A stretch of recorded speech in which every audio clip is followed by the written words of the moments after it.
అయితే హామీలకు వచ్చేసరికి అంటే స్టేట్ టు స్టేట్ డిఫరెన్షియేషన్ ఉంటుంది. అంటే సోషల్లీ అంటే భౌతిక పరిస్థితులు, భౌగోళిక పరిస్థితులు కానీ. సో ఆల్ టుగెదర్ మీరు అంటే ఒకే దగ్గర న్యాయం చేయగలమన్న నమ్మకంతో ఇస్తున్నారా, లేకపోతే you have to see that calculations among the state and economy and all? అట్లేముండదు. అంటే ఇప్పుడు అక్కడ చేసేది ఏవైతుందో సెంట్రల్ మేనిఫెస్టో మీరు చెప్పినట్టుగా అది అందరికీ వర్తిస్తుంది, అన్ని రాష్ట్రాలకి. అది కాకుండా మళ్ళీ మనం రాష్ట్రాలుగా మనం సపరేట్ ఇచ్చుకున్న హామీలు ఇవి కంటిన్యూ అవుతుండే. సో దానిలో మీరు ఏమీ కూడా శశాభిషాలు ఏమీ లేవు. అది సపరేట్ అండ్ ఇది సపరేట్. అది మీకు నెక్స్ట్ క్వశ్చన్ నాకు అర్థమైంది, అదేమన్నా క్లబ్ చేస్తారా అది ఇదని. అదంతా కూడా ఎట్ టు రివీల్ అది చూస్తారు, ఆ లెక్కలు అవన్నీ వేస్తారు. సో అంటే suitable to everywhere and every state అది కూడా. కానీ బట్ వాళ్ళ ఆ స్థితిగతులను బట్టి ఫైనాన్షియల్ బిలో పావర్టీ లైన్ ఉన్న వాళ్ళకైతే కంప్లీట్గా ఏవి చెప్పినా కూడా ఇవ్వాల్సిందే. తర్వాత మొన్ననైతే లేదు అందరికీ ఇవ్వాల్సిందే అని ఒకటి అనుకున్నారు. సో అట్లాంటి చక్కటి ముందుకెళ్తా ఉన్నారు. Very good. రైట్. నరేష్ ఉన్నారు ఫ్లోరిడా నుంచి మీతో మాట్లాడడానికి. నరేష్ గారు నమస్కారం అండి. ఇది చిన్నది ఒకటి ఏంటనంటే మేడం, ఇది రాజకీయ కూలీలని ఒకటి ఉంది మేడం. ఏంటిదని అంటే మీరు పెద్ద పెద్ద మీటింగ్స్ ఏది పెట్టినా కానీ వాళ్ళు వచ్చే వాళ్ళు 500 రూపాయలు, లేకపోతే బీర్ బాటిలో, లేకపోతే బిర్యానీ ప్యాకెటో. నేను ఉన్నప్పుడు కూడా చాలా మందిని చూస్తున్నాను, వాళ్ళకి ఎటువంటి చదువు సంధ్య కూడా ఉండదు. వాళ్ళు మీరు ఏం చెప్తే అది మీరు మైక్ లో చెప్తారు, వాళ్ళు క్వశ్చన్ అడగడానికి ఉండదు, ఏది ఉండదు. మీరనే కాదు, కేసీఆర్ అయినా ఏ పార్టీ అయినా అవన్నీ డబ్బులు అవన్నీ ఎక్కడికి పోతున్నాయి, ఎవరు ఖర్చు పెడుతున్నారు అన్నది పోతే అసలు దానివల్ల వచ్చే ఉపయోగం లేదండి. దాని బదులు అసలు మీ మేనిఫెస్టోలో కూడా ఏదన్నా స్టూడెంట్స్ చేద్దామని ఏమన్నా ఉందా? ఇప్పుడు కేసీఆర్ అంటాడు మేము అదేది ఏదో స్కూల్స్ స్టార్ట్ చేసినాం అదని అంటారు, మళ్ళీ దాంట్లో రిజర్వేషన్ ఎస్సీలు ఎస్టీలు అని అది ఇది అని. మాకు కూడా స్టూడెంట్స్ కూడా అటువంటి విన్నప్పుడు, నేను కూడా స్టూడెంట్ ఉన్నప్పుడు పక్కతని ఎస్సీ ఎస్టీ అని నువ్వు ఎంత కడుతున్నావురా స్కూల్ ఫీజు, లేకపోతే నీకు ఎందుకు అడ్మిషన్ వచ్చిందిరా అది ఇది అని అంటే వాడు ఎస్సీ ఎస్టీ అన్నది తెలుసుకొని ఆ కులాల పరంగా చూడడం కూడా వాళ్ళకు అటువంటి ఏజ్ లోపట అటువంటిది లేకుండా ఈ గవర్నమెంట్ స్కూళ్ళలో రిజర్వేషన్ లేదు, ఏం లేదు, ఎవరైనా జాయిన్ అవ్వండి, మీరు ఇన్ని సంక్షేమ పథకాలని ఇన్ని ఇస్తున్నారు, ఇదంతా ప్రజల ట్యాక్స్ మనీ, అదంతా రెవెన్యూ ఎట్లా జనరేట్ అవుతుందని పక్కన పెడితే అదంతా కొంచెం ఈ స్కూళ్ళలో జాయిన్ అయితే ఇది మన ఈ వైఎస్ జగన్ గారు ఇచ్చినట్టు మీరు 70% అటెండెన్స్ తోటి పాస్ అవ్వండి, 70% అటెండెన్స్ ఉంటే నేను 5,000 ఇస్తాను, లేకపోతే 90% ఉంటే 10,000 రూపాయలు ఇస్తానంటే వాళ్ళు అట్లీస్ట్ కొంచెం జ్ఞానం వచ్చి ఆ స్టూడెంట్స్. మరి ఇప్పుడు చూస్తే చాలా మంది నిరుద్యోగులే ఉన్నారు, నిరుద్యోగులు కూడా కాదు. అండ్ అది ఉంది. ఇంకొకటండి, ఈ కరప్షన్ మీద జీరో టాలరెన్స్ ఏదైనా కరప్షన్ పాలసీ ఏదైనా పట్టుకొస్తే బాగుంటుందని. ఎందుకనంటే కాంగ్రెస్ హిస్టరీ చూస్తే మీకే తెలుసు ఎన్ని స్కామ్స్. 3 క్వశ్చన్లు, ఇది third question. Before I forget the first one, let me answer your first one.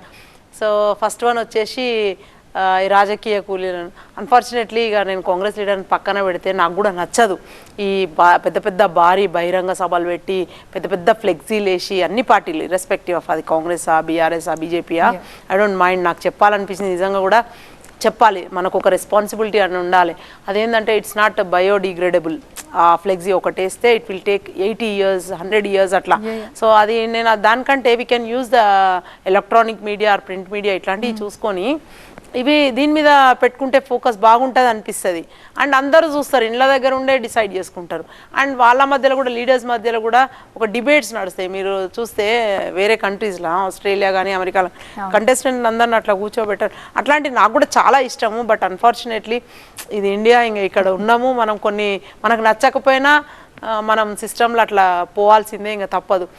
వేరస్ your second క్వశ్చన్కి వస్తే అవసరం నిజంగా కూడా కొన్ని చోట్లలో మీకు తెలియదు, పల్లెటూర్లలో నుంచి I hail from a small village, అక్కడ ఇంకా కూడా అట్లనే ఉంది.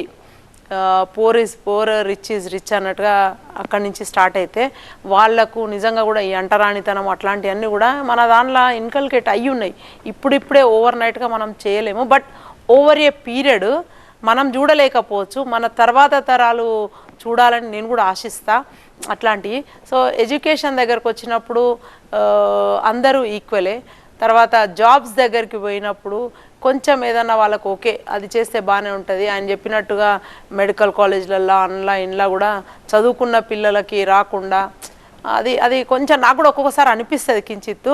బట్ అప్పుడు ఏమంటారంటే ఇమీడియట్గా అటాక్ స్టార్ట్ అవుతుంది ఏంటంటే మీరు అగ్రవర్ణం వాళ్ళు మీకు అందుకనే మీకు వెసులుబాటు ఉన్నదే మాట్లాడతారండి.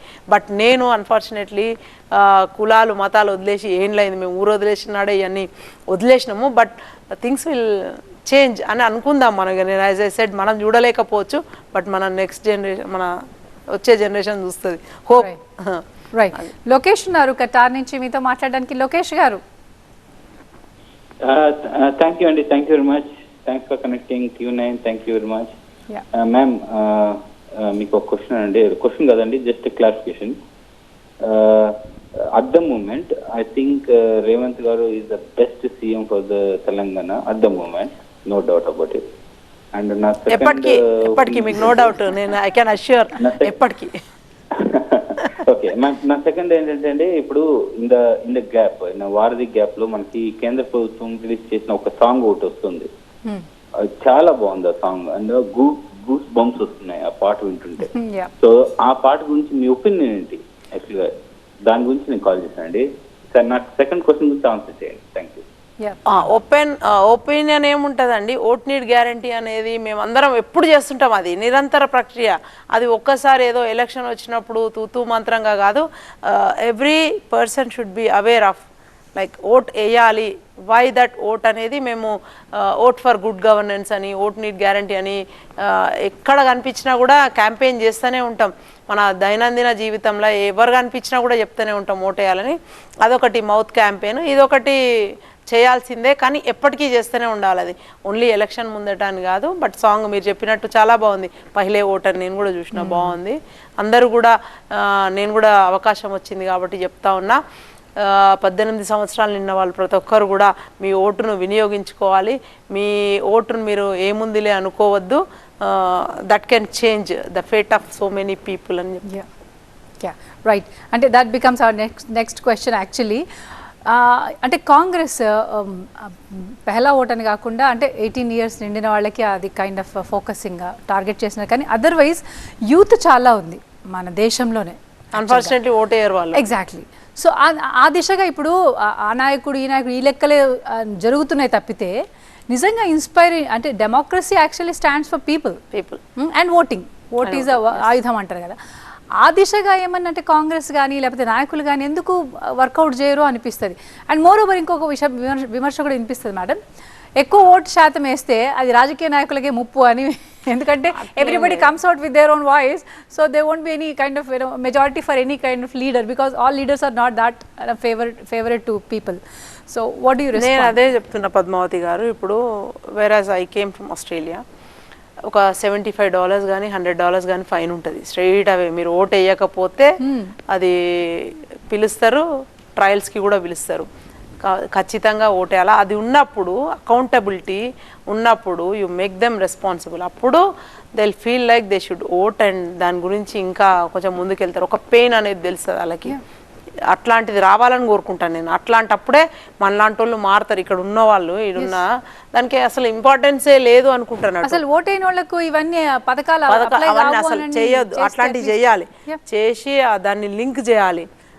ఎట్లా ఇప్పుడు అన్నీ కూడా డిజిటైజ్ అయినాయి కదా, డిజిటైజ్ అయ్యి ఆ ఓట్ వేసిండ్రా వేయలేదా కూడా పెట్టాలి ఆ స్కానర్స్. మీతోనే స్టార్ట్ కావాలి మరి. ఏమో నిజంగా కూడా ఇది అసలు ఇవన్నీ పెట్టే కంటే కూడా మేనిఫెస్టోలల్లా పొలిటికల్ పార్టీస్ ఇది చేయాలి. అసలు మేము వస్తే ఇది చేస్తామని చెప్పేసి అన్నీ లింక్ చేసి ఎట్లా యూనిక్ మనకు ఆధార్ అనేది ఒకటి ఉన్నది. సో దానికి లింక్ చేస్తే బాగానే ఉండు. Whether he casted is vote or not. నేను చెప్పిన కదా మా ఆయననే ఇక్కడికి వచ్చిండ్రు, ఓట్ అది $75 సమయంతో $100 కట్టిండ్రు. అంటే అప్లై చేసుకొని వచ్చిండ్రు. అయినా సరే స్టిల్ ఎక్కడనో ఏదో జరిగింది. ప్రాక్సీ ఓటింగ్ లేదు కాబట్టి ఫైన్ కట్టాల్సి వచ్చింది, ఎక్స్ప్లెనేషన్ ఇవ్వాల్సి వచ్చింది.